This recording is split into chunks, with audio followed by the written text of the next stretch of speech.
Hello viewers, তো এই যে দেখতে পাচ্ছেন ওরসলাইন এন ওরসলাইন এন। তো আপনারা ওরসলাইন কিভাবে খাওয়াবেন, কেন খাওয়াবেন, তো আজকের ভিডিওতে আমরা বিস্তারিত আলোচনা করব। যেহেতু এখন গরমের সময় চলে এসেছে, নতুন গরম পড়তে শুরু করছে, তো এই সময়টায় কবুতরের আসলে সবুজ পায়খানা, চোনা পায়খানা বা কবুতর ঝিমায়। এই সময়টা আসলে ঠান্ডা লাগা, সর্দি লাগা এই ধরনের রোগগুলো কবুতরের ক্ষেত্রে বা মানুষের ক্ষেত্রেও হয়ে থাকে।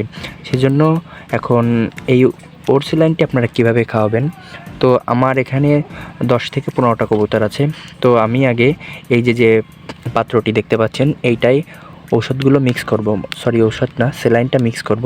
মিক্স করার পরে কবুতরকে যে পাত্রে আমি খাবারটা দেই বা ওই জলটা দেই, সেই পাত্রে আপনারা জলটা দিয়ে দেবেন। তো আপনারা কি করবেন, সকালে কবুতরগুলোকে আগে খাবার দিবেন। খাবার দেওয়ার পরে আপনারা জল দিবেন না, অনেকটা সময় জল ছাড়া কবুতরকে রেখে দিবেন।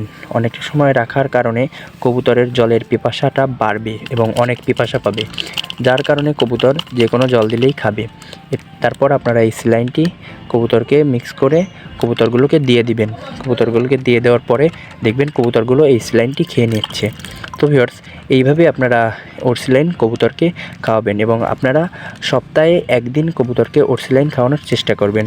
তো ভিউয়ার্স, আপনারা বুঝতে পেরেছেন যে কীভাবে ওরসলাইন খাওয়াতে হয়।